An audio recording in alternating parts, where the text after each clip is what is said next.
Hello, guys. Well, Phoenix Wright Dual Destinies. One last episode. We did more investigations for the final case of the game, Turnabout, for tomorrow, and today we'll be going to trial and what might be the finale. I'm not sure. Let's just do it.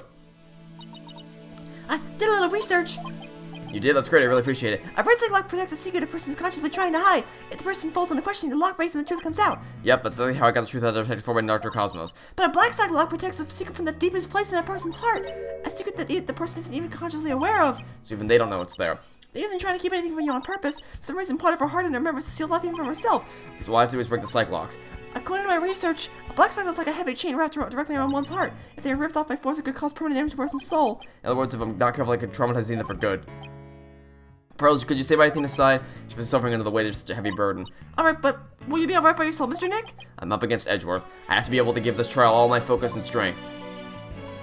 And you can't do it if I'm there. I'll just hold you back. No, that's not it. I just meant I can relax and concentrate if I knew you were with Athena. You're the only one who can do it, Pearls. Alright. I'll do it then. Good luck, Mr. Nick. Good. Now my mind is at ease, I better get ready. I'll just tidy up the evidence, take out what I don't need. It's time to end this nightmare that started 7 years ago. December 20th, District Court, courtroom number 4. Defense, prosecution, and judge. There are even people in the gallery. The roof has been completely blown off and the walls have collapsed. But today, this ruin is my battleground.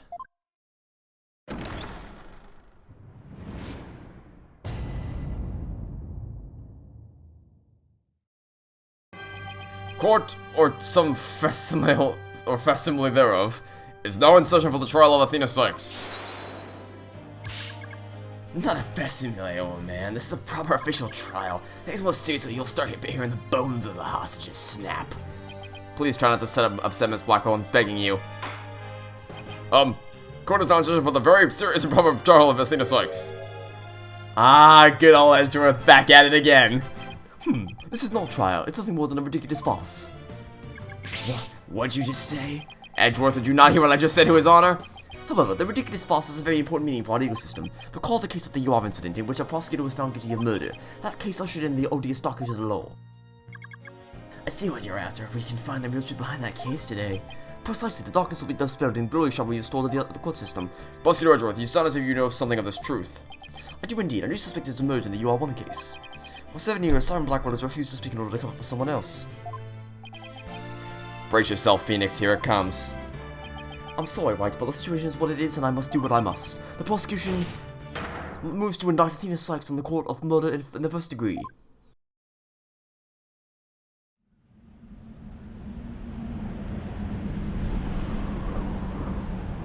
Regardless the circumstance, I intend to question the defendant with all I have. For that is a part of my creed. Then you better bring it. If the two of you are ready. Court is now in session for the trial of Athena Sykes. Your Honor, the defense was born ready. The prosecution is also ready. The dynamic duo back at it again. I love these two so much. Also, it's a damn good thing it's not raining today, otherwise they would all be soaked. This immense tension between us is like we're picking up right where we left off.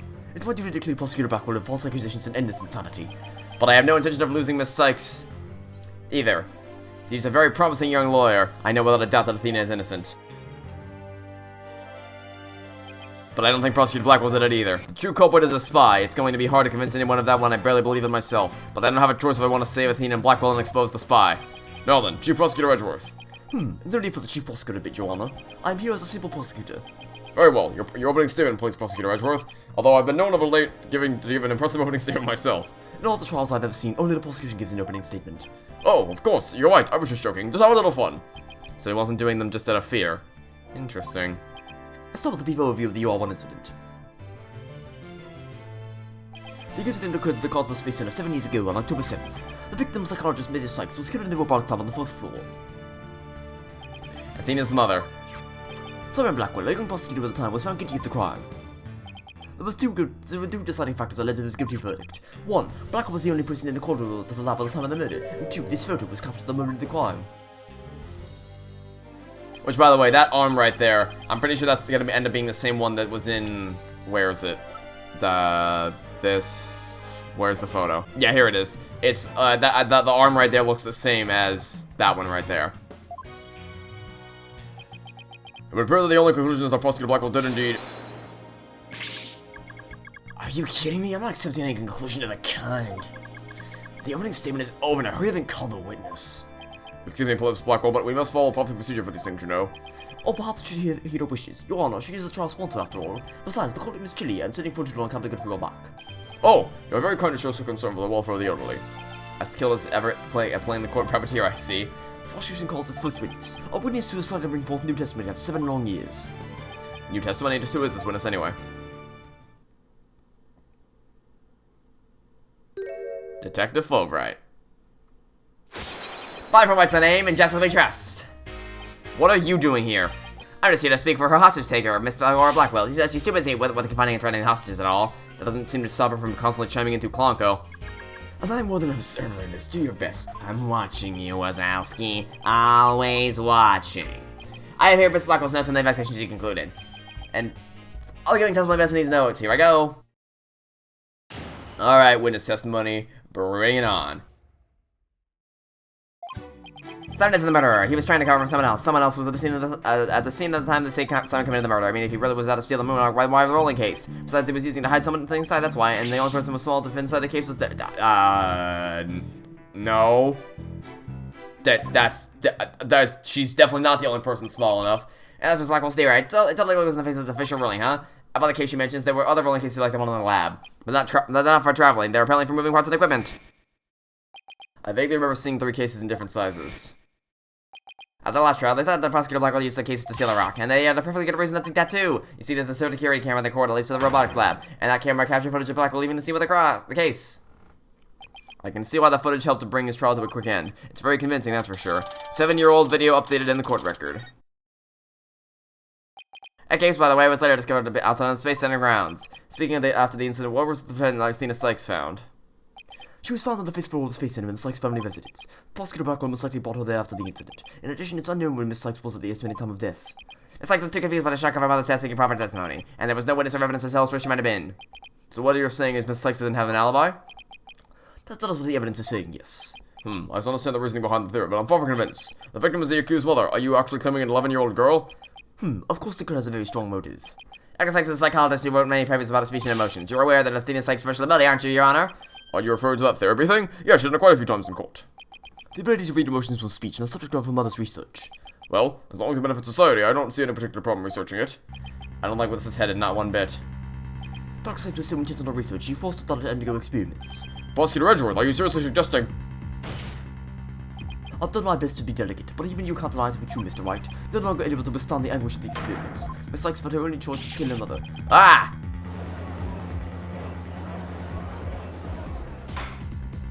Order! Order in the court! What a tragic story, I hardly want to believe it myself. Oh, we must proceed, Mr. Wright, if you could. Detective Fulbright, please refer to the notes. Okay, well, first off, the idea that Athena was the only person who could have fit is quite nonsense. It's just utter nonsense, to be quite frank, and I didn't want to do that. Okay, let's go back to the... I wish I could just click on the dots and just go straight to the one that I want. That'd be great. But that's something more than conjecture, and that's probably the only possibility. In that case, what do you think Prosecutor Blackwell had in that case? I think it was the moon rock. Oh god, what was that? Was that Edgeworth's new objection? Oh, that was awful. Oh, what the hell was that? The moon was egg-shaped and only about 8 inches in diameter. It wouldn't have made any sense to use the large case to just move that long. Be that as it may, it doesn't prove Miss Sykes was inside. Then let me ask you this. Can you come up with a better theory of what was in that case?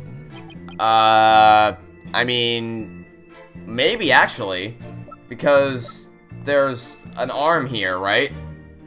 So, I mean, that's the same arm from Ponko's, like the bandaged arm, right? So, you know, he could have, he could have fit inside. I mean, it's a total BS claim, by the way. It doesn't mean anything right now, but it's something. Give guys some time to think. Let's see. Should I try to bluff my way? Of course we're gonna bluff our way through. I know exactly what Prosecutor Blackwell carried from the scene. I just have to find something else that was missing, right? No sweat. Oh, I'd be very interested to hear your theory. That's true, that is. This crime scene photo taken after Prosecutor Blackwell left, correct? All I have to do is compare this with the photo of Prosecutor Blackwell to see what's missing. It should be one of these photos. Lady Luck, don't fail me now. Alright then, Mr. Wright, let's hear your theory. What did the Prosecutor Blackwell think? He took this right here. Take that! Blake tells us there was a robot part on top of the card in this photo. However, in this photo after taking out the crime, the robot part is gone. In other words, this part of something that was taken from the scene of the crime. You do appear to be right. I don't see it in the second picture. But it's just a basic junk. How important could it be? Is it really just an insignificant robot part? Speaking of which, what are you looking at? I'm gonna start charging for each glance per eyeball. Per eyeball. Singy. What happened to the age of free previews? Ahem. Your Honor, about this robot part. Does literally it could be an arm from that robot there? Well, now that you mention it, does, doesn't it? But the case is still too big to be practical for this type of market on a robot arm. But was it really just the one arm that's in there? If it wasn't Athena in that case, then maybe. I believe there was another robot at the scene that looks just like the one here. Your Honor, is the defense's assertion that there was the other robot in that case? What? Objection! We can't be certain that part belonged to a robot. Yes, it looks like the arm of the one before us, but it could be something else entirely. Besides, it's wrapped entirely in bandaging, making it difficult to verify what it is. Objection! I know for that fact that it is a robot arm. I can even tell which robot it belonged to just by looking at it. With this information, we can investigate whether it was there at the time or not. But, Mr. Wright, I thought you were the technologically literate type. When did you become such an expert? I feel somehow abandoned. Not to worry, Your Honor. I still know next to nothing about machines. But I know this piece of evidence proves which robot the arm belonged to. Take that! The robot in this picture is named Ponko, but take a look at Ponko's arm. It was Miss Sykes who bandaged it up like that. She must have thought the machine healed in the same way that people do. What an adorable naive mistake. I went to my own grandchild. The robot arm at the credit team had the same bandaging wrapped around it. In other words, the robot arm could be helping none other than, the robot arm could belong to none other than Ponko.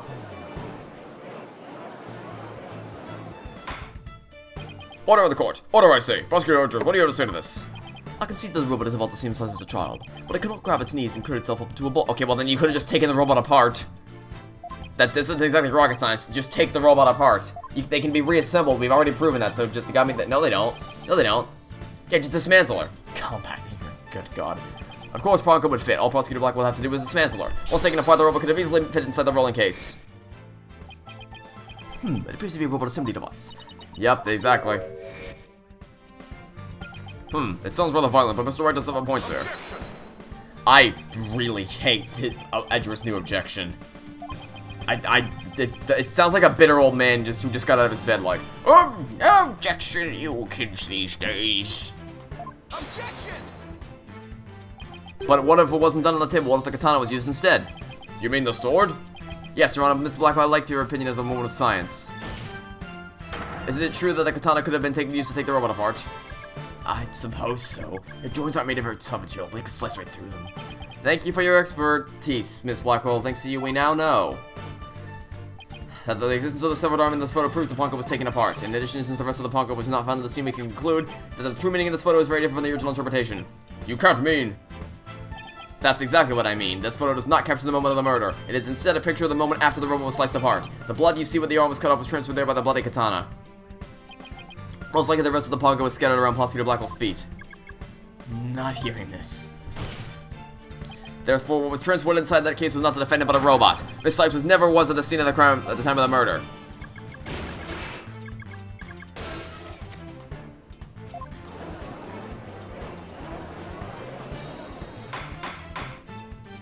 Order! Order in the court! It's true, Mr. Ponko was found a piece after the murder. Oh man, I buried myself afterwards. Photo of the crime updated in the court record. Yes, I'm finally making some progress. Hopefully, I've gotten at least one step closer to proving both Athena and Prosecutor Blackwell's innocent. Objection!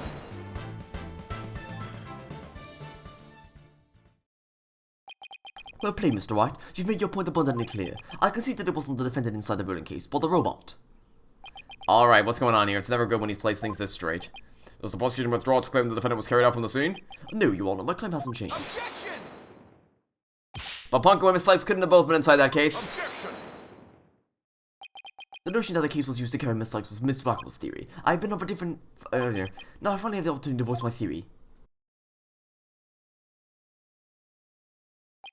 thanks to the defense. Edgeworth has been one step ahead of me the whole time. Yeah, what else is new? In that case, how do you propose the defendant left the crime scene? Simple, the footage only shows Prosecutor Blackquill from behind. What's more, he's holding his arm in front of the body, as if we were holding something or someone. That's hardly evidence. Our proof. The silk Prosecutor Blackquill was wearing. The victim's blood was found on the front of it, and the stain had a highly distinctive shape. A bloodstain? What a distinctive shape? Please continue, Prosecutor Edgeworth. 7 years ago, the defendant was known to constantly wear a certain item, of which there was only one in the world, a special pair of headphones made just for her. She has those big heavy-looking headphones. She's your mother made them for his prior research. I also showed the blood seemed to be in the exact same shape as those headphones. In other words, there was no mere blood spatter. Those blood went from the victim's body to the headphones and then was imprinted in Prosecutor Blackquill like a stamp. A most Christmas stamp indeed. Blackquill carried Miss Sykes, who had been hit by Splatter, away from the crime scene. The proof that Athena Sykes was without question present at the crime scene, and that concludes the prosecution's argument. Nah.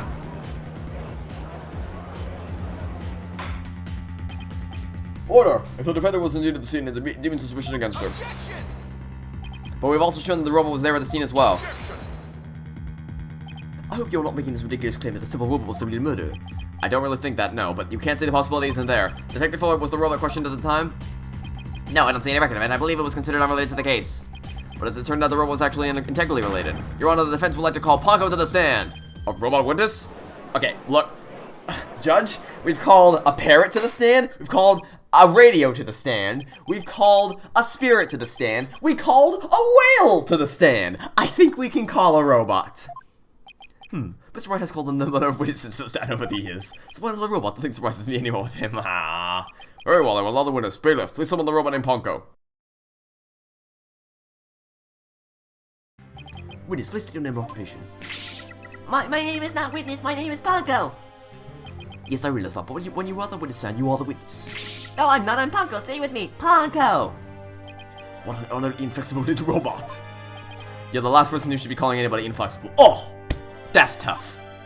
Ah, you remind me of my grandchild who just learned his own name. Oh, how precious. Alright, Ponko, I'm going to ask you some questions. Questions? You have questions? Hooray! What are your questions? I want to know if you were there at the scene of the murder of Meredith Sykes. It was 7 years ago, on the 7th of October, around 2 PM in the robotics lab. Certainly, just one moment. Searching data. Search complete. Yay! I was there in the robotics lab. It would seem this robot's testimony is necessary to the case after all. This is great. I just knew Ponko must have seen something important. A murder committed right before this poor little girl's eyes. It's inexcusable. The judge seems ready to adopt Ponko as another grandchild. So, little Ponko, do you think you can give us your testimony today? Alright, witness testimony. Here we go. What I saw. I went to the box lab around 2 PM for my regular recharge. This time I was about to charge up. Athena came in and hugged Mommy Menace. And then Mommy Menace fell down. After that I was charged, but I don't know anything. Wait. Okay, unless you were powered... Were you powered off? No, okay, so if you were powered off, that's one thing, but you wouldn't have to be turned off to recharge. Well, it sounds like the defendant was without question at the scene. However, it doesn't appear that the witness saw the actual moment of the murder. I disagree. The testimony shows the defendant did indeed commit the crime. What?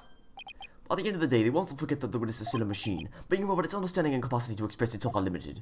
So what are you suggesting? The witness's statements need to be interpreted. For example, the terms hugged and then later fell down. Adults don't usually fall down after being hugged by a child. They don't, but... Yes, what the witness's statements are telling us is that the defendant stabbed the victim with a murder weapon during this moment.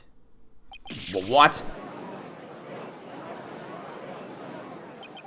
Before Miss Sykes hugged Miss Dr. Sykes, did the two of them converse? Yes, they did. They spoke to each other very loudly, but I don't know what they said. Athena, as usual, is so quiet, so I was surprised. I spoke very loudly. We can interpret this to mean they argued. I see. But after a heated argument, and I heard the victim fell down. I agree that it does sound like a reasonable interpretation. However, Ponko doesn't seem to remember anything that happened after that. When I am recharging, I go into sleep mode, but I remember everything before that. I have a very good memory. You may as well admit defeat now, White. A cross-examination would be useless. No. WW's cross-examination is never useless. Until now, think about it. Robots don't lie. This robot is both an important witness and valuable evidence at the same time. Nevertheless, I will have my cross-examination. I see you haven't changed. You never will want to worry about wasting time. Aww. Very well, even though it may be a waste of time, you may proceed, Mr. Wright. I'll show you both just how fruitful any cross-examination can be. Here we go. Okay. Well, the most important thing is the fact that if you weren't, like, being recharging does not mean turned off. So, please clarify that for me, buddy. Hold it! I don't want to delve so deeply here, but Could you tell us how the victim appeared to act at this moment? Mommy Menace was very surprised when she was hugged. I heard her heart pound. Her heart? Mr. Wright, have you forgotten about this document that we found in the robotics lab? These robots have a heartbeat detection system. Now that you mentioned it, I don't remember reading something like that there. Yeah. If Dr. Julie died this moment. Ponko, how was Dr. Sykes after she fell down? Could you still hear the sound of her heartbeat? Let's see, the moment she fell, her heart was pounding. After that, I don't know, I decided recharging just then. Of all the unlucky timing, if you had heard anything after that, it could have possibly proved that the hug wasn't actually the moment of the murder. I'm very sorry, I really don't know, I'm very sorry. The robot is designed to go into sleep mode automatically, so it can't be helped. But it does appear it detected an increased heart rate at the moment of the stabbing. After my Menace's heart started pounding, and first she fell by the wind. What? Wait a minute, wasn't she wait, wasn't she on the operating table? Yeah, she was on the operating table. Wrong. You're wrong, Ponko. I'm sorry, but you're just wrong. You're just wrong. Incorrect. Is there something critical? Yes, there is something. There's something very, very important, because that would mean that someone would have had to move the body. Because Edgeworth's right, the robot can't lie.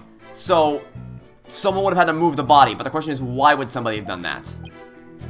Very well, Ponko, could you please add a statement to your testimony? That's a good little girl. And I call bullshit on that. Thanks to this. Objection! Ponko, your statement may have just inspired a breakthrough. I was helpful. Hooray! I'm so happy! Just to be sure, let's go over it again, okay? The victim fell near the window on the workbench side of the room, however.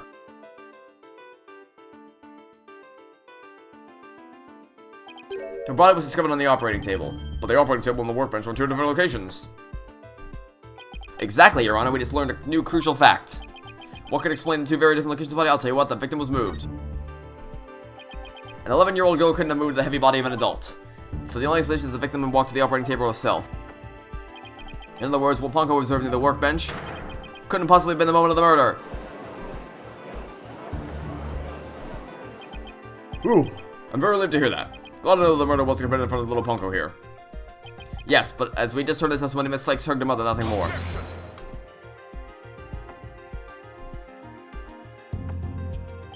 Right. It's been 8 years, but you're still just as green as ever. Green? But I can't recall ever seeing Mr. Wright in anything but a blue suit. Hey, blue's my favorite color, what can I say? If the defendant couldn't move the body herself, you could have had him move for her. Also, like how the game subtly is like, Apollo Justice didn't happen. I never seen Phoenix Wright in anything other than a blue suit. Move for her, but Miss Sykes and Dr. Sykes were the only ones there. I agree, since the robot is equipped with a heartbeat detection system, it would have been aware of another person's presence if someone else had been there. We can therefore conclude the defendant and the victim were the only ones present. Then who do you suggest move the body? Don't you know that it's in the nature of a robot to help people do things? Miss Ponko, allow me to ask you a question. My name is Ponko. Say it with me. Ponko! I believe you said you was cleaning after the Dr. Sykes fell down. Do you happen to move something large onto the operating table? Yes, I did. Athena asked me to. Athena asked you to? And what did you do? What did you move, little Ponko? I don't know, unless something has an ID tag, I can't tell what it is. ID tag, you say? Yes, a tag with a barcode on it. We robots seem to tell us what a thing is. The people in the lab did mention something about that. Yep, this did happen literally yesterday for you guys watching, and earlier today for me. So it would appear that Miss Ponko here can't identify what it moved. My name is Ponko. But we humans have the power to imagine what it was, do we not? Well, we do? Well, I do at the very least. Miss Ponko, on the defendant's command, move the body onto the operating table. Yeah! Ponko, do you really move Dr. Sykes' body? This is really important. Is there any way you can tell? I don't know what an ID tag, I can't tell. Give it up, right? If the victim's heart was stopped, the robot detection system would be useless. Furthermore, Dr. Sykes usually wore her white coat when she was working. She kept the jacket with her ID tag on and draped over a chair in the robotics lab. It only wore for special occasions. In other words, the victim wasn't wearing her ID tag at the time. From the robot's point of view, her body was simply just another object. Objection! But Ponko is equipped with a facial recognition system. If she really did move the victim, she would have recognized the body of Dr. Sykes. But she didn't, so that means... Objection! A face could easily be covered with a piece of cloth or mask or anything else for that matter, but the facial features hidden in the robot wouldn't be able to tell it was Dr. Sykes. He's right. To summarize, Miss Sykes stabbed her near the workbench using the robot. She moved the body to the table where she removed the stone and was stained in blood.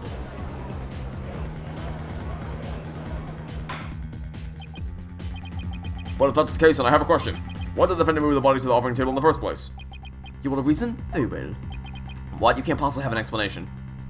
Your emotions bind you to the truth. You can learn a lot from our robot friends. Common rational thought will open your eyes to the truth of whatever you want.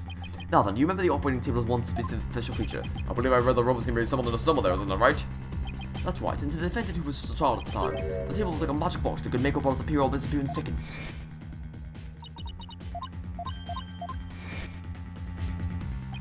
You can't possibly be suggesting.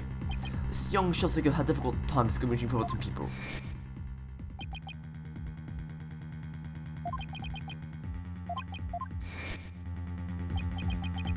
No way. I refuse to believe it. Mrs. Sykes made a childless, naive, and cruel mistake. She thought that if a robot could be dismantled and vanished without a trace. Prosecutor Edgeworth. If you're about to claim what I think you are, I demand that you word it as delicately as you can. With all due respect, Your Honor, all I can do is present the truth as it stands. The reason the defendant moved the victim's body to the operating table. No, don't say another word, just stop! Was to dismantle the evidence so that you could get away with a crime. That can't be true!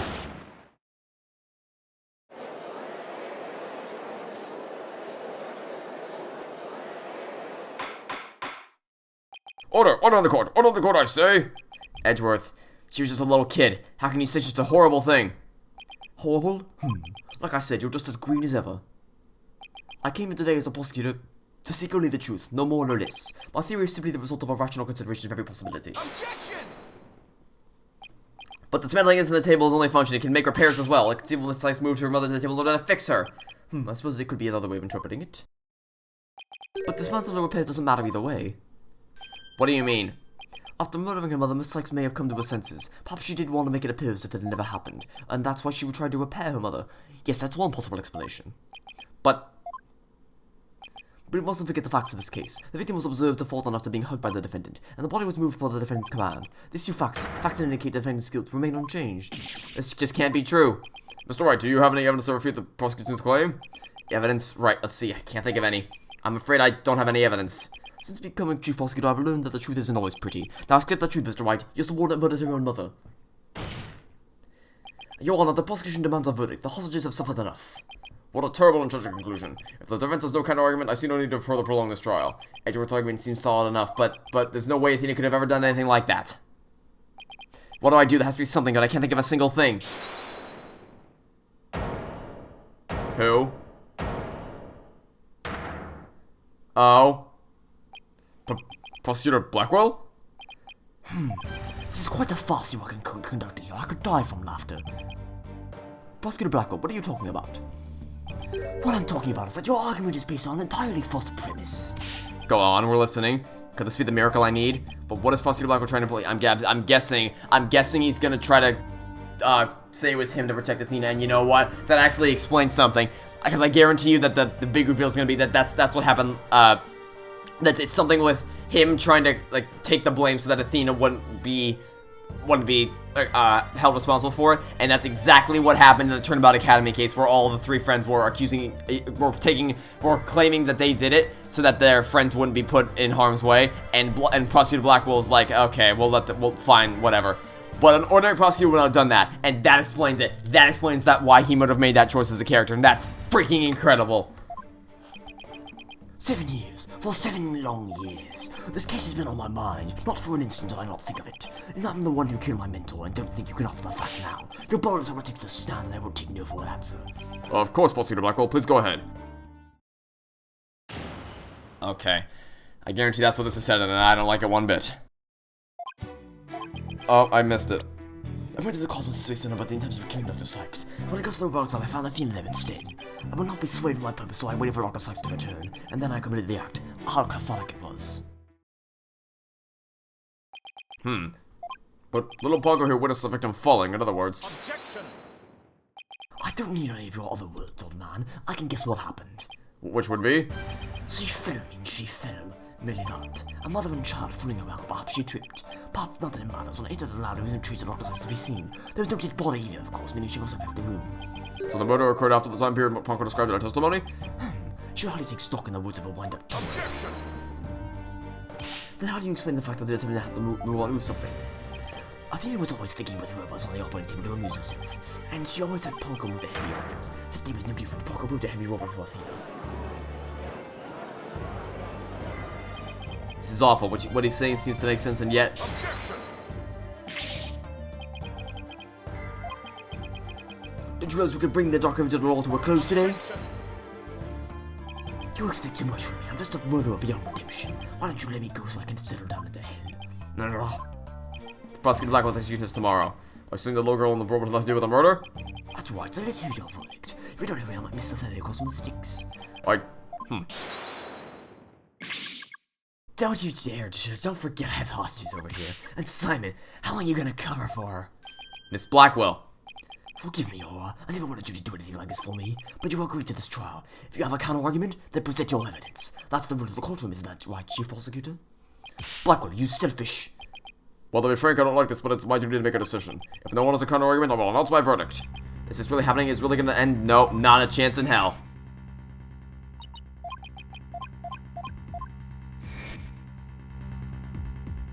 I can't let this happen, but I just don't have the evidence to counter Prosecutor Blackwell's testimony.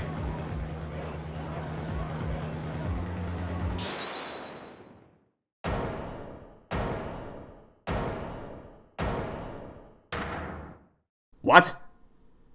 Athena, what, are you feeling okay? I can hear it. I can hear the voice of his heart. He's hiding something. If he really is, I can sure use Athena's help here. Or power, wait, isn't she the defendant? Wait, why? Sykes, don't know. No need for you to try me. Just accept that you're innocent. These past 7 years, they've been just as hard on me, you know. What are you talking about? Do you remember that horrible trial? Please, you have to listen to me!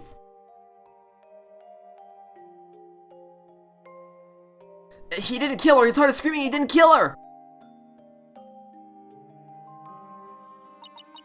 Even now, every time I stand in the courtroom, it comes back to haunt me. A fucking pain in my ass.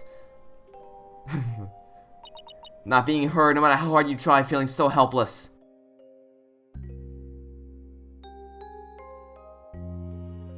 Caught in people's stares, so scared that it feels like your chest is in a vise. I'm terrified of courtrooms. I want to run out of that door even now. And yet you found a way to keep your fears at bay and become a lawyer. Thanks, because one day, I came to realize that I had to fight. I couldn't give up.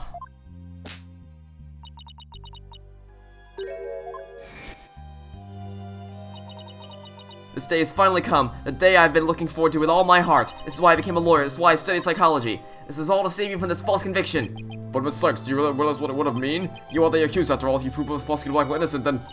The only thing that matters is the truth. It's my duty to find out what the truth is. Simon, please give me this chance. The chance to shake off this fear that's been with me for 7 years in the face of the truth. Athena's being so weird confronting her past like this. It might really be the last chance to save them both. Prosecutor Blackwell, please testify one more time about the incident 7 years ago.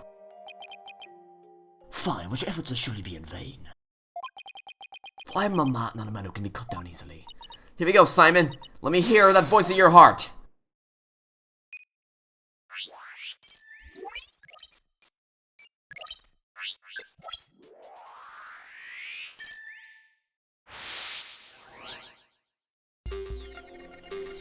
Wait, I went to the Capcom Space Center with the intention of killing Dr. Sykes. And yeah, it makes sense you'd be angry about that. But when I got to the robotics lab, I found Athena there instead, and you were happy about it?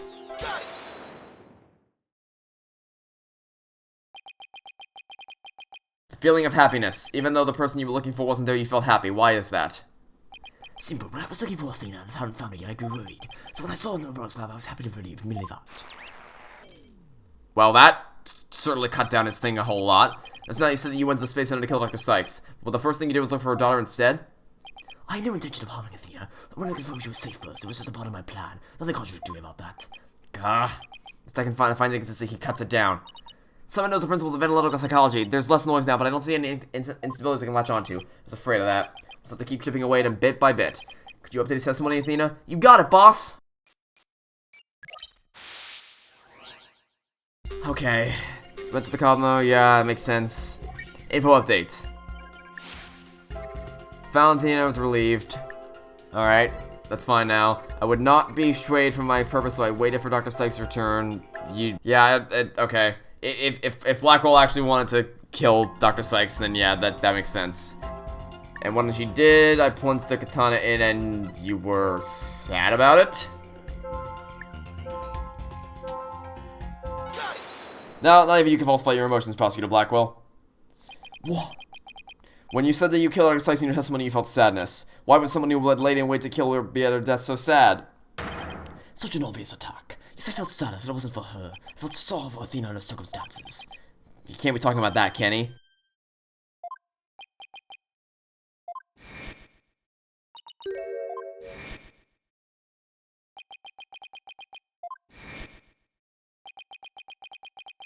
What?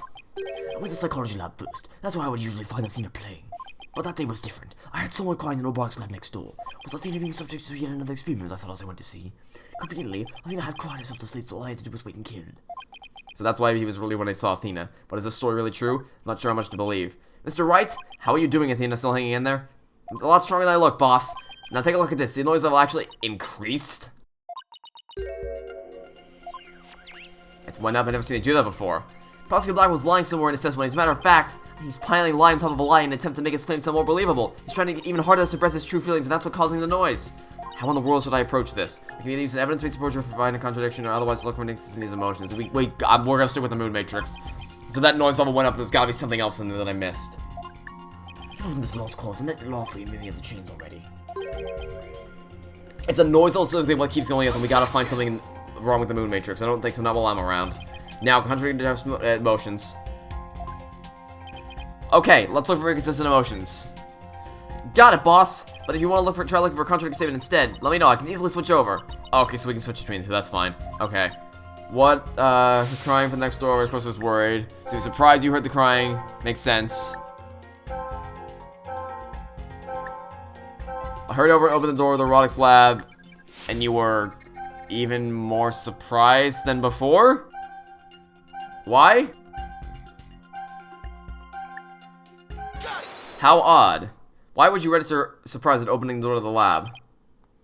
Alright, fine, I'll explain if I must. What surprised me was Ponko, that toy figure attacked me. But Dr. Sykes knew full well of my plan to rescue Athena. But she couldn't stand guard over her dollar 24 hours a day. So Dr. Sykes had Ponko do it? That's right, she ordered Ponko to forcibly remove me on site. That's the last Ponko with the katana that was there in the lab. They could throw a puppet that wasn't worthy of the fine blade. Mr. Wright, it's happening again. There's even more noise now. Oh, Jesus Christ, that only made it worse. Okay, fine. Maybe that's not... Okay, maybe that wasn't the right idea. Maybe we should have done the testimony instead. Whenever I find everything comes out of the lies, we'll never get rid of the noise at this rate. Okay, so we got... So I clearly I did a wrong thing there. Clearly I was supposed to do the testimony instead. Yeah, I got that wrong. I got that horribly wrong, actually. I think there might have been inconsistency in Dr. Blackwell's testimony. Alright, let's give it a thorough check then. With a feeling of dread, I opened the robotics lab door and then... Ponko attacked me and I retaliated by cutting it into pieces. Wait, hold on, that doesn't make any sense. Wait a minute, that doesn't make any sense at all. Where's the... Okay, wait a minute. Okay, so there's blood on Ponko's arm, right? But the only way that would be possible is if it was after Dr. Sykes was killed. Because if you just go hack and slash beforehand, there's no blood to get on it. So that doesn't make any sense. Hold on, wait a minute. That's just wrong. Why did I back out of the court record? That was pretty silly of me. Anyway, compounding lies with more lies is never the answer, Prosecutor Blackwell. Take a look at this photo. That's the photo of the supposed moment of the murder, isn't it? How many more times does I see that which damn me for my sin? The only thing is, I think this picture's actually going to be your savior now. See the blood stain at the end of Ponko's arm where we're severed with the katana? I hope you aren't claiming it's from the robot's blood, Mr. Wright. No, most likely the blood was transferred there from the bloody katana. The katana already had blood on it, so then it must have been the victim's blood. That's right, but if that's the case, we'd found a glaring inconsistency. Oh. You said in your testimony you cut up Ponko and then you killed Dr. Sykes, but in spite of that, the victim's blood is already in Ponko's arm in this picture. What? But that couldn't be! Exactly. In order for the blood to have transferred from the sword to Ponko's arm, the victim must have been stabbed first before the robot was slashed. In other words, Prosecutor Blackwell, your entire testimony is nothing but one giant ball of lies! Tell the court the truth, Prosecutor Blackwell, now! You have no idea what you're doing. His voice has so much discord. I'm hearing not just one or two, but a bunch of rampaging emotions here. It's hard to describe, it's like a violent whirlpool or something. Phoenix Wright, you will pay for this. The barbarian forced to reveal so much, but the rest I'll take to my grave. Professor Blackquill, you are on the witness stand and you are obligated to tell the truth. Isn't that the role of the courtroom? All these complex emotions, they seem to be flowing from one source. I think whatever he really saw that day is what's causing these feelings. Oh, Jesus Christ. Oh, God. Every single emotion is going overlord. Okay. Okay, what? Okay, the only reason that would be the case is it's probably when he saw Athena, right? Like, he saw Athena, he's like, oh, and then all his emotions went out of whack. That's the only thing that makes sense.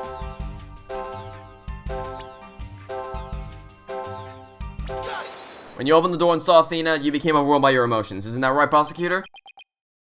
You should know better, and though it's pathetic, I can admit I'm terrified to speak of it.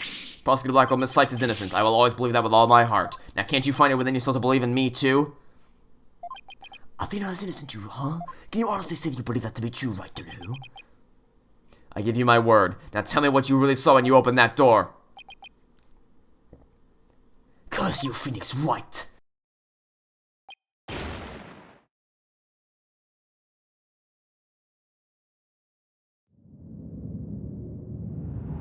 It was a tragedy, one I'll never forget. When I arrived at the lab, Dr. Sykes was already dead.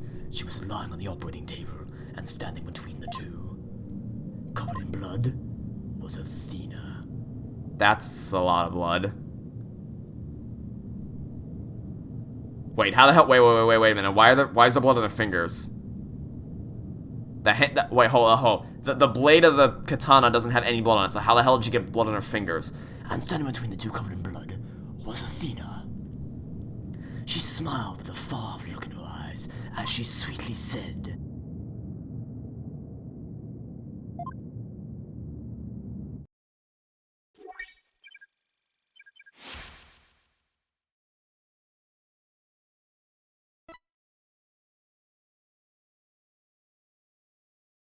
Oh. "That's what I saw, and now you have it. The truth that you so desperately wanted."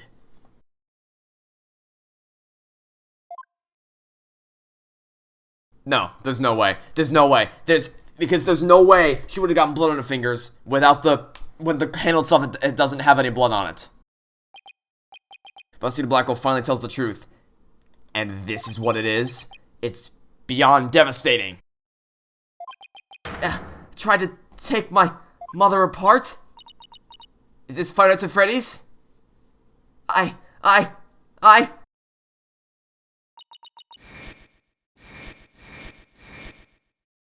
No!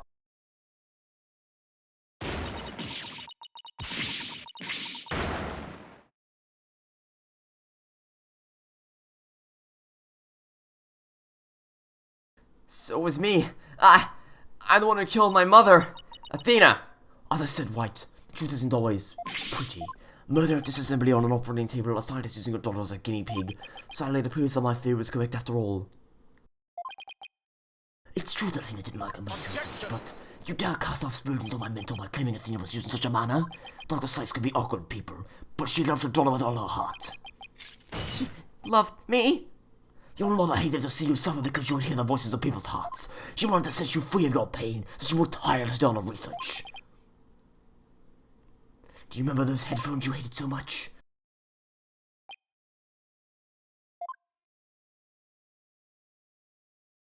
Yes, my head hurt even every time I wore them. No, Athena. It's just the opposite. They emitted sound waves to nullify emotional input from the voices of people around you. Your power was much stronger than it is now. And those headphones were what enabled you to carry on with everyday life.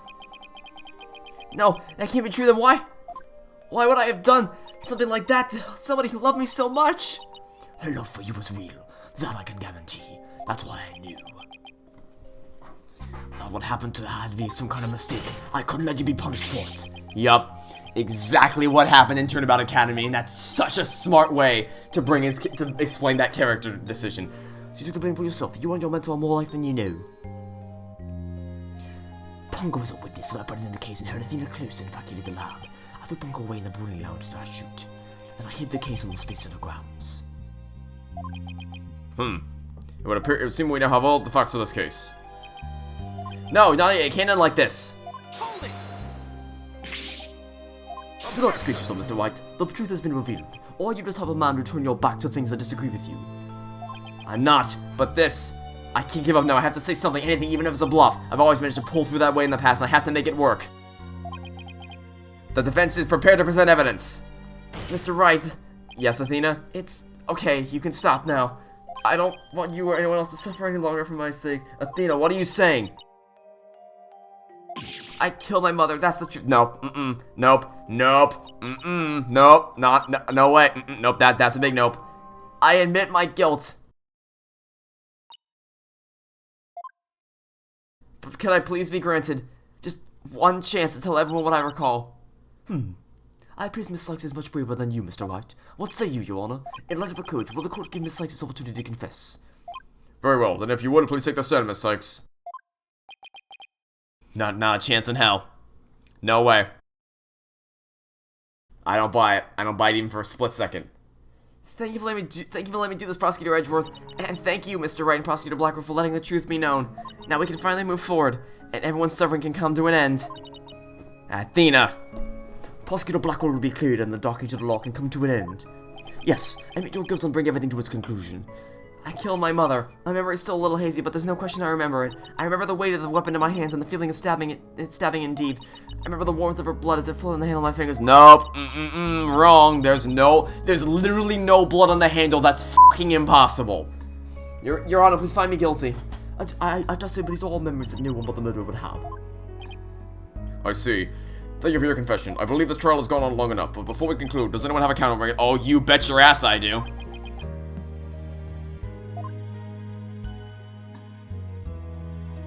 Objection! I do, Your Honor. Mr. Wright. But Mr. Wright, why? I killed her, I remember it now. Any counter-argument now is pointless. Don't tell me you've forgotten one of the basic tenets of lawyering. Always believe in the client to the bitter end. Athena, you are not a murderer. I said you would never change, but how could you have actually regressed in these 8 years? I won't stand for your childish emotionalism getting in the way of the truth. Emotionalism? Don't lecture me on the matters of heart, Edgeworth. Because I can see straight into a person's soul.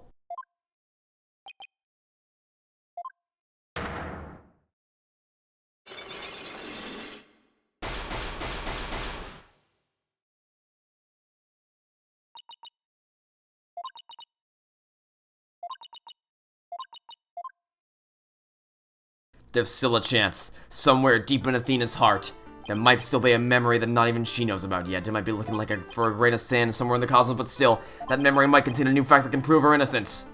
I hope for everyone's sake that you are not just bluffing, Mr. Wright. Now then, is there not a problem with Mr. Sykes' confession?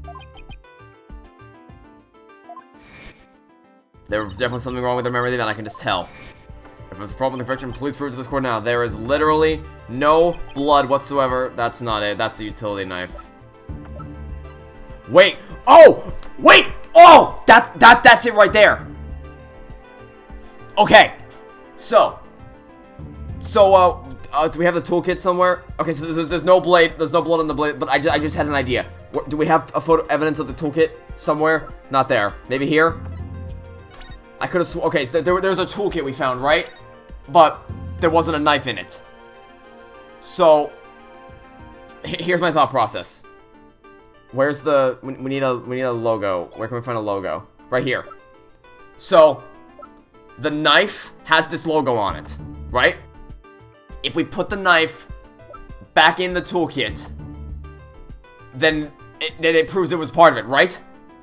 I think that explains it. Let's see if I'm right. Isn't that the katana you used to kill the victim, Mr. Wright? I respectfully and vehemently disagree, Your Honor. But I remember holding the weapon and getting blood on my fingers. That's exactly my point. The blood really did get on your fingers while you were holding it. There should be blood on the handle. But please focus on the handle of the sword. There's not a trace of blood on it. And therefore, there's a clear contradiction of the facts. You're right. Oh my!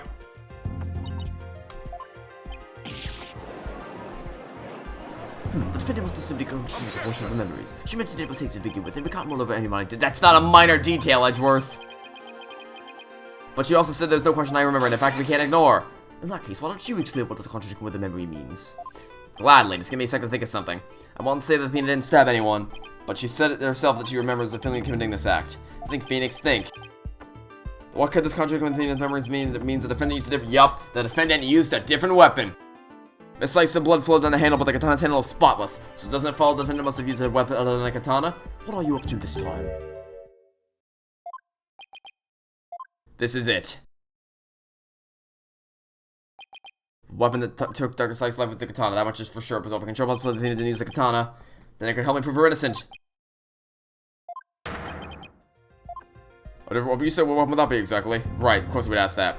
I can see you're floundering, Mr. Wright. Did you speak without thinking again, as always? Nope. No, I didn't. I can't back down. Not here, not now.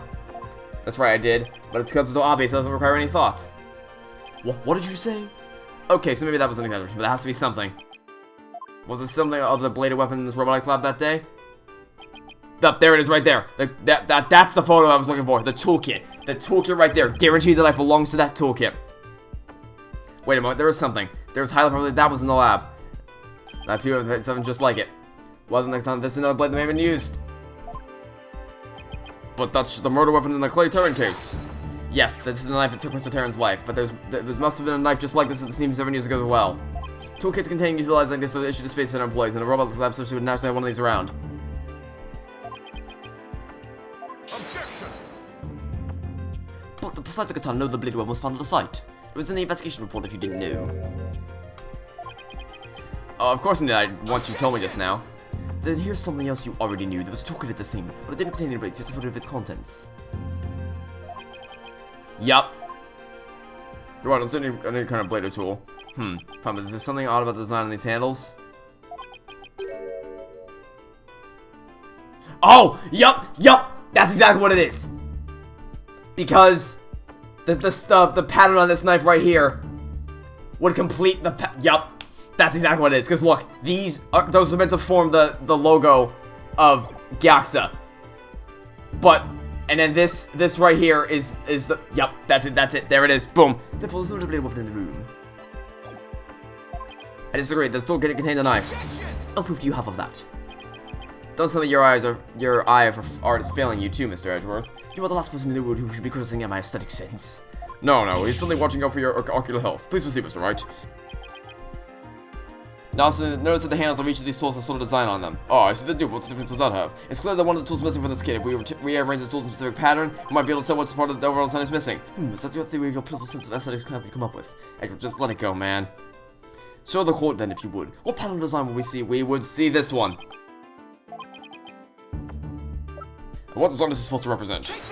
The Gaxa logo, Your Honor, is on all the Space Center's documents and pamphlets. As you're aware, Gaxa is a program that operates the Cosmos Space Center.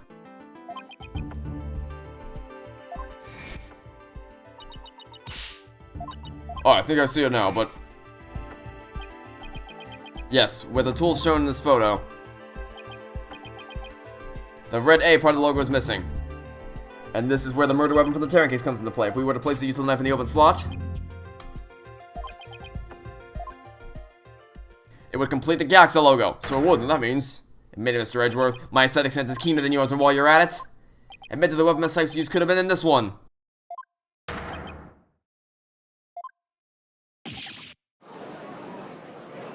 Order on the court. Miss Sykes confessed to having a memory of stabbing the victim. Admittedly, Miss Sykes most likely did stab someone using the utility knife. However, the weapon used to kill Dr. Sykes was the katana. Therefore, the act of stabbing the Miss Sykes remembers couldn't be that of Dr. Sykes. Very well. Let's suppose for a minute that Miss Sykes did use the utility knife. Tell me, how does that change anything? Come again? What if the katana was only being used as a decoy to conceal the true murder weapon? What if the real weapon that took the victim's life was the utility knife? Don't be ridiculous, that you would change the premise of your entire argument. I'm not really offering a hypothetical situation derived from your logic. Miss Sykes could have put blood on the katana to make it look like the murder weapon, and then concealed the knife on impersonation until Mr. Blackwell carried her away. That is clear contradiction to Miss Sykes' memory in the evidence. If in fact the murder weapon is the utility knife, then fate has dealt you a cruel hand, for you're disproving the knife's existence. That prosecutor is having to leave the court. Objection! You're the one attempting to lead the court, Mr. Wright. I'm not supposed to forget the facts of this case. Need I remind you that there were only 2 people in the lab at the time of the murder, and that the defendant herself recalls stabbing someone with her own hands? No. It matters not whether the murder weapon was the katana or utility knife, as long as we know the victim and the defendant were the only ones there. You can't escape the fact that it was not just gonna. Well, okay, well then why didn't Blackwell see someone stabbing? Like why didn't? Because Ponko said that Athena used the knife to stab someone. Why didn't Blackwell see that? The only one that makes any because okay, so what I'm thinking here is someone else would have had to been in there and took the knife out. That's the only way this makes any sense. But then because then Ponko would have recognized the face unless they were wearing a jacket, like wearing Miss Sykes' jacket to trick Ponko into thinking there was only two in the lab, and then covered, like Edgeworth said, cover their face. So then that tricks Ponko into thinking it was only Miss Sykes, Dr. Sykes, and Athena. So then maybe Athena only used the knife as like self-defense, like someone intruded in, and then Athena tried to get him away by stabbing the intruder. Maybe. I don't know. I don't believe it. Why? What's keep happening? Every time I find a contradiction, eventually the suspicion keeps coming back. It's almost as if. Now I'm finally starting to get it. The contradictions keep vanishing because the charge is true, and the suspicion keeps coming back to the defendant because that's where it belongs. Phoenix Wright, when will you open your eyes and accept the truth?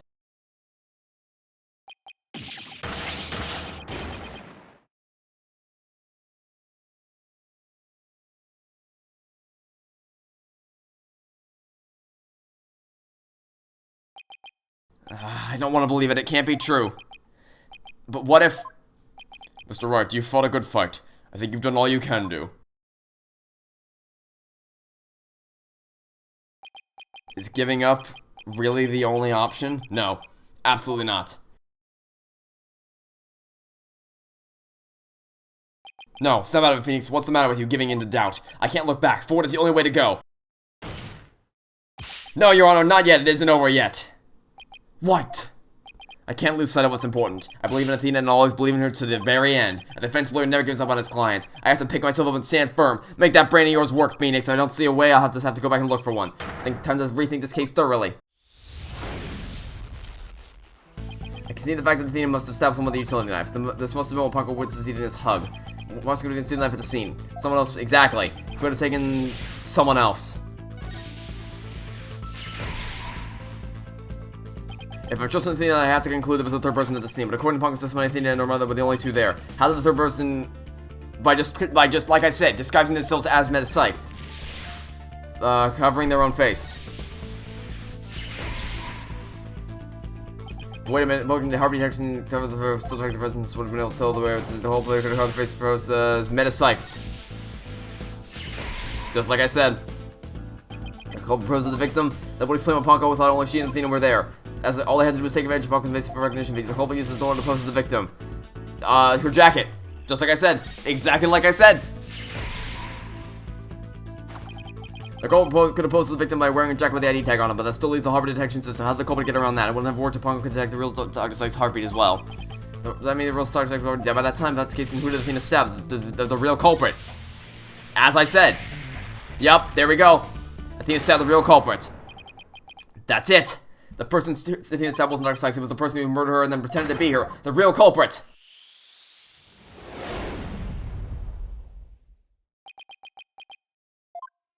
Now that Mr. Wright has finally finished digging, let's bring this to a swift end. Please give us your verdict, Your Honor, so that we can move on to the hostage negotiations. You are absolutely right, Prosecutor Edgeworth. I hereby... I didn't say I was finished. I was only pausing for a second, because I realized something was so shocking I had to take a break to digest it. But now I know for a fact that Miss Sykes is innocent. But Ponko saw me. She witnessed the moment of the crime. Yes, Ponko did witness something. She saw the hug. In other words, the moment you used the utility knife. But the person you stabbed wasn't your mother. What are you saying, Mr. Wright? The answer is simple. The person Miss Sykes stabbed was a third person bonus Dr. Sykes. Here we go. Here's that music. What? Objection!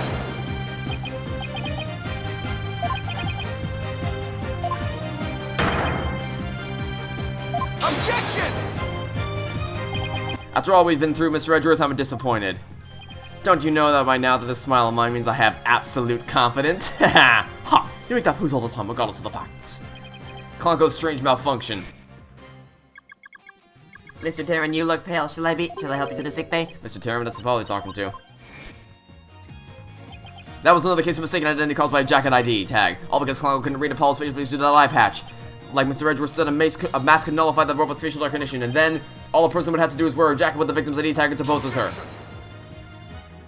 For all the ridiculous theories, what good would a silly disguise like that do? Have you forgotten that the robot also has a heartbeat detecting system? If there was a third person at the scene, the robot would have detected them. I'm sorry, Mr. Edgeworth, but that doesn't count much, I'm afraid, because by that time Dr. Sykes' heart had already stopped beating. What? So does that mean... Yes, Your Honor, the person that Miss Sykes stabbed... What third person who was posing with Dr. Sykes is her mother's real killer. But that's... impossible!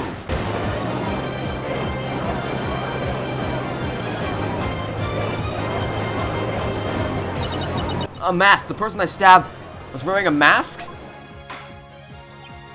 Order in the court. Miss Sykes, did you say something?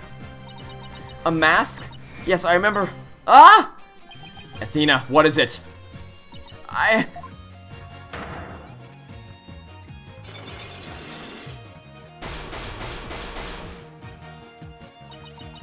remember a man with a mask. How could he?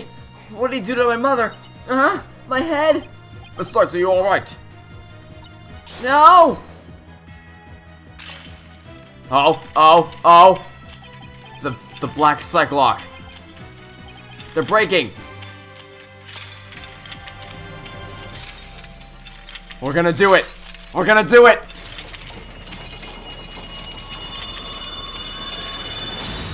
Yes! Oh my god. Oh, my brain. Oh my god, that was so much. There was so much to digest with that. Oh my god. It's all come back to everything that happened the day my mother was murdered.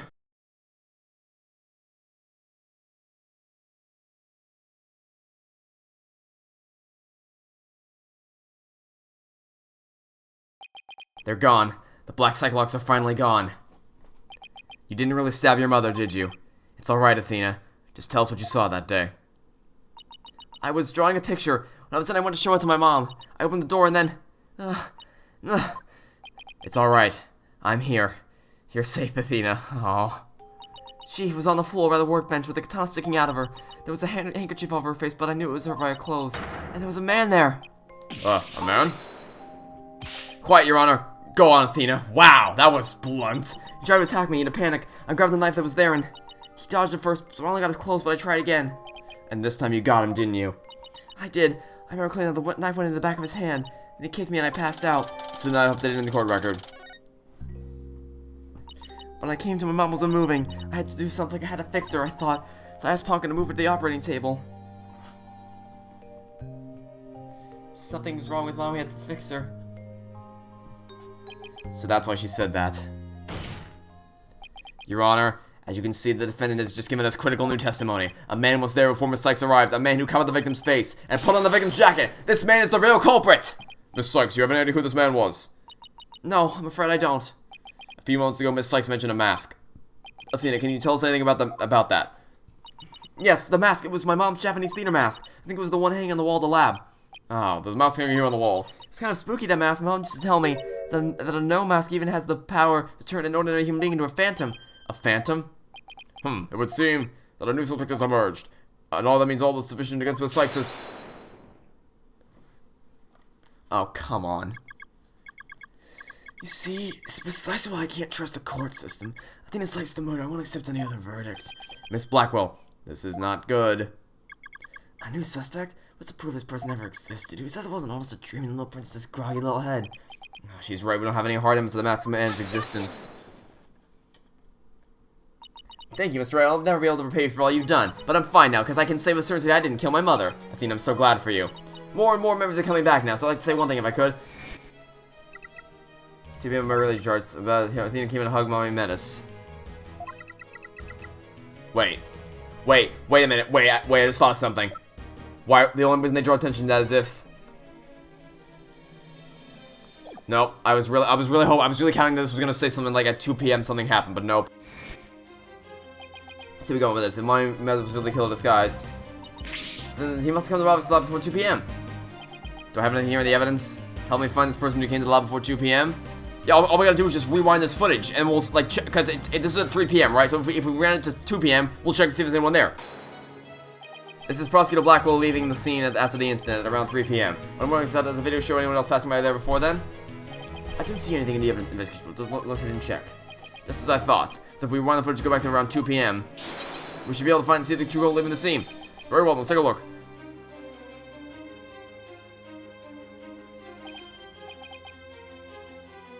There, please stop it right there. Yup. Just like you said, there's a man leaving the scene of the crime. Miss Sykes, do you remember this person? That's him, I'm sure of it. He's wearing my mother's jacket. I did, but I really want to see what's her jacket. The jacket on the split, was it with Dr. Sykes?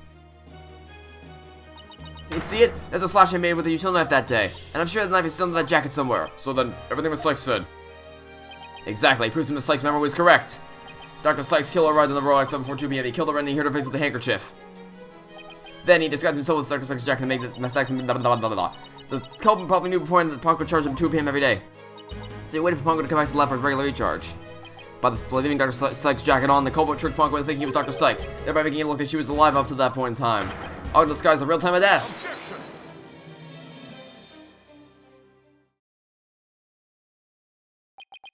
It's a nice theory, Mr. but I'm afraid that it's just not possible.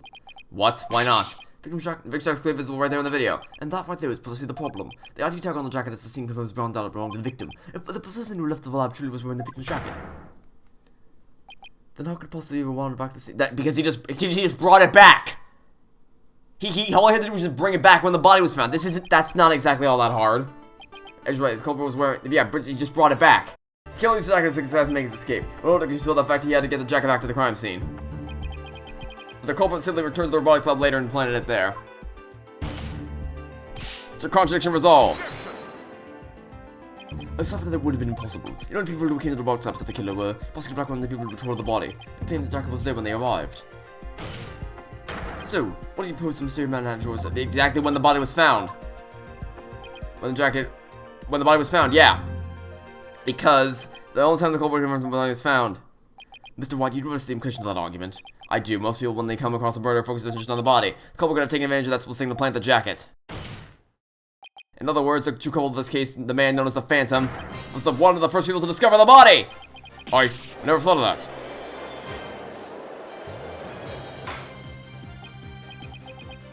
Order on the court. What is the meaning of this, Prosecutor Edgeworth? The body was discovered at an important group of 3 people. They were there to collect the space probe's capsule in preparation for the Hot-1 launch. One of the people had a special bag that carries with the capsule in. Oh, you mean the shock-resistant bag? So correct, I suppose that the jacket was in that bag. It could have been returned to the scene of the crime without anyone noticing. I'll see to it that you get the reports on those 3 people. You will? We all should also check the facial recognition database for that robot. If that person would need to hide his face with the Athena mask, it might mean that his facial data was once registered. Prosecutor Edgeworth, does this mean? I have to admit it, but I believe Miss Sykes' memories to be credible. You wouldn't, right? Not this was ever on an official trial anyway. Alright, Edgeworth. So my ears deceive me? Prosecutor Edgeworth, are you actually conceding? Is it true, boss? Does this mean I can't believe it, it's over, I won! I proved both Innocent and Prosecutor Blackquill are innocent! Your Honor, I see no need to further prolong this trial! Well then, White, have you forgotten who's in charge of this trial? That's right, I'm the one who's supposed to say I need no longer for... Not you either, Your Honor. Now, silence. The little princess who was truly beloved by medicine, who paid that love with death. All these years, hitting Athena was the only thing that kept me going. But what do I do now? Can anybody tell me? How am I supposed to go on? Miss Blackquill. How unlike you, Aura. Metis was deeply passionate about her work, and she chose you as her partner, isn't that? Shut up, Simon, you know exactly how I felt about her. Her respect as a co-worker was not all that I wanted. Then what did you want from her? Did you really just go there, Your Honor? Aura, there's something I've wanted to say if you will lend me an ear. I have in my possession a lead on who Metis' murderer is. You do?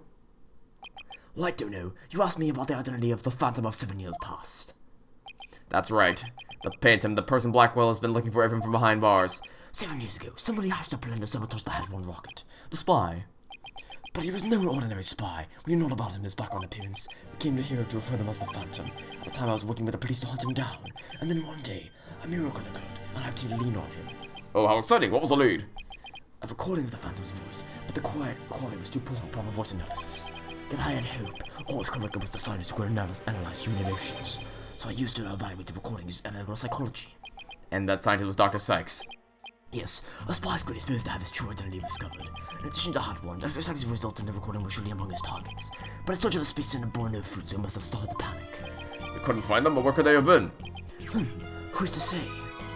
Wow, I bet he's never let that out of his sight all these years. How on the road did you smuggle them into prison? Oh, I have my ways. What's more, my partner is especially talented at that sort of thing. I honestly forgot you even existed. I worked to lure the Fountain in by spreading rumors about the underworld. I was even granted permission to prosecute cases to attract the Phantom's attention. Just try to retrieve your identity, you bloody butcher became my taunt. And what about the results Dr. Sykes drew up for you? Was there any useful information? Here, you can see for yourself. Take good care of it, that's all I have left of my mentor. I will. I better hold on to this real tight. In terms of rare profile, subject's emotions really fluctuating and doesn't experience feelings like normal people do. Okay. Psychological profile classified. Emotional output of this voice extremely weak compared to typical voices. Subject deemed to have a unique psychological makeup with almost no emotional fluctuation. Oh, so it's Edgeworth. No emotional fluctuation, huh? A spy with no experience and no emotions, no sadness, no anger, or naturally no fear. He's in the very definition of a phantom, a monster with no heart. Don't you see? The creature is the rot that destroyed our lives and instead what enters us all in motion. The phantom indeed, a fitting name for the one who has brought darkness to our world. Well then. It seems a faint image of this man has started to take shape. Based on what we have learned, I'd like all you can talk further investigation. This is not a formal trial, but I do want to follow protocol. If I may, I'd like to hand down my verdict and bring these proceedings to an end. Whatever, do what you want. You'll hear no objections from me. Yes, please, Your Honor. It's over. It's finally over. Very well. In that case, Prosecutor Blackquill, would you please take the stand? As a result of this trial, your innocence has been proven. The verdict as handed down 7 years ago is hereby overturned. And now, the defendant of the current trial, Miss Athena Sykes. Yes, Your Honor. Mr. Wright, thank you for everything. Athena, you're more than welcome. If everyone is ready, I will now give my verdict. Oh, f***ing what now? You! Apollo, of course it's you! Of course, of everybody on this earth to f*** this up, it would be you. Apollo! What is the meaning of this? Congratulations, Mr. Wright and Prosecutor Edgeworth. You uncovered the truth from 7 years ago and you saved Prosecutor Blackquill. However, I can't allow this trial to end just yet. Why, Apollo? Why would you do this to us?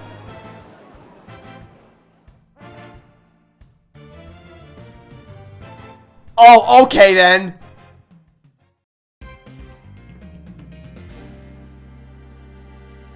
Apollo? I was just complimenting you earlier about how your character's getting better. Don't make me retract that compliment, please. Okay, that'll be for this. Thanks for watching. See you next time to catch you all tomorrow for what is gotta be the finale of Phoenix Wright Attorney Dual Destinies. Goodbye.